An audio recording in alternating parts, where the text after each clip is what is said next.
Okay, I'll give you a tough one. Seeing what program has come since you've left, would you have had second thoughts about transferring from this situation and the one situation you did transfer from? I mean, He's amended? Well, you told me to ask a question. Right, that was on me. I mean, I'm from Pittsburgh. I played here for 4 years, graduated. I live here still, so I'm just excited to be here around the guys, the current team, some alumni. It's been a good week we've had so far, catching up with everyone and getting in the gym. So I'm just excited to play and have fun and play back in my hometown. And it's been good to see with Coach Capel and all the staff and the current team.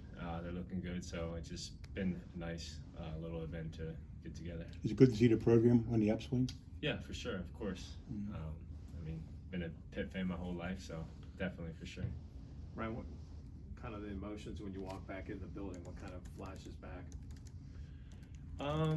There are definitely some, I guess, flashbacks, just, talking and reminiscing with some teammates and some of the older guys and current team. But also, I guess just feels normal. I mean, that's where we'd always come to the gym and work out and still doing the same. So definitely a little different, but also a lot of just familiar stuff too.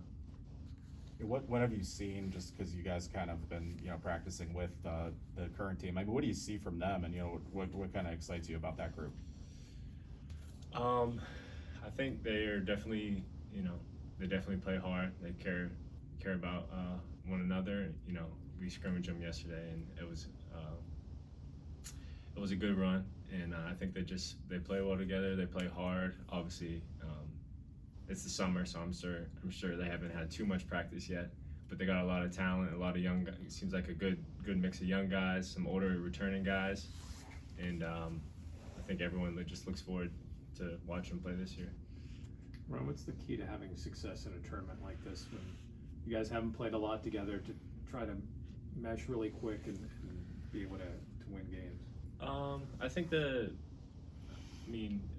not going to have a lot of time to practice, few days, maybe a week or so, but most of us are playing professionally, and so really just put a few concepts in, a few defensive, offensive principles, just to be on the same page.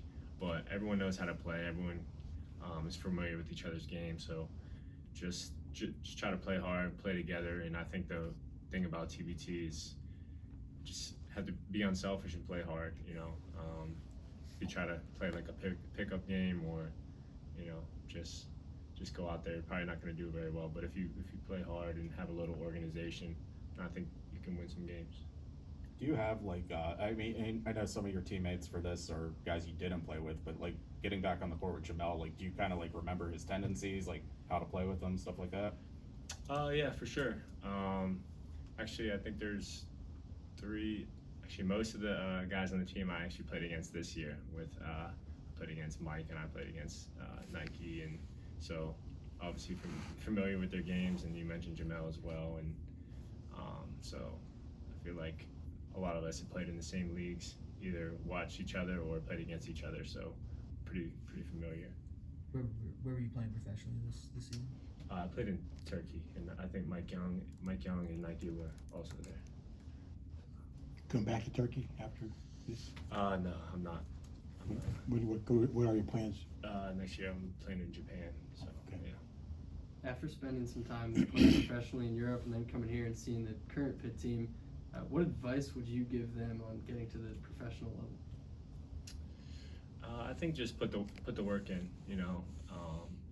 Don't get too caught up on a specific practice, a game, even a season. Just keep your head down, keep working, and if you put the time in and you grind and keep your head down, you're gonna have ups and downs.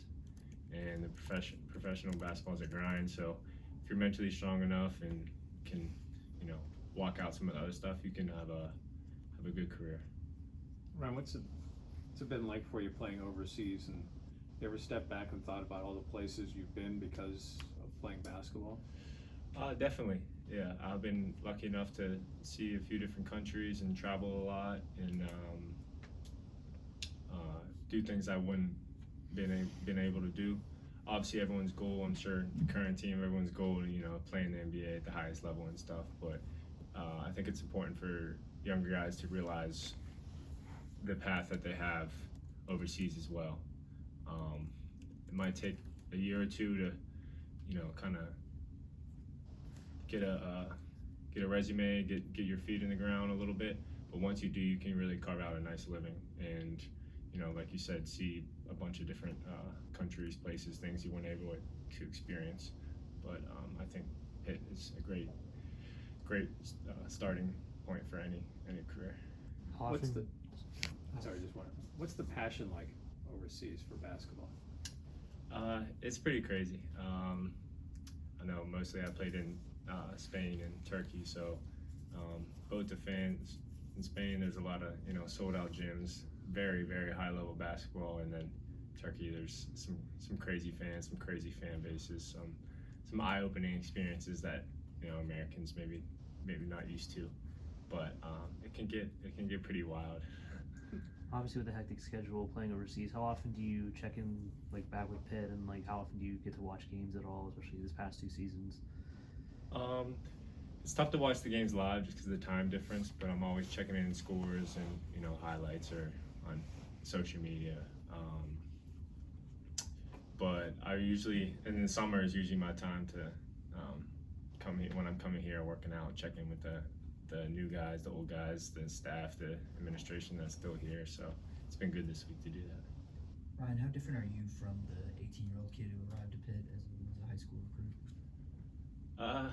I think I'm the same, but just really grown into myself, just more confidence as a player, as a person, and just have a bigger perspective of everything. But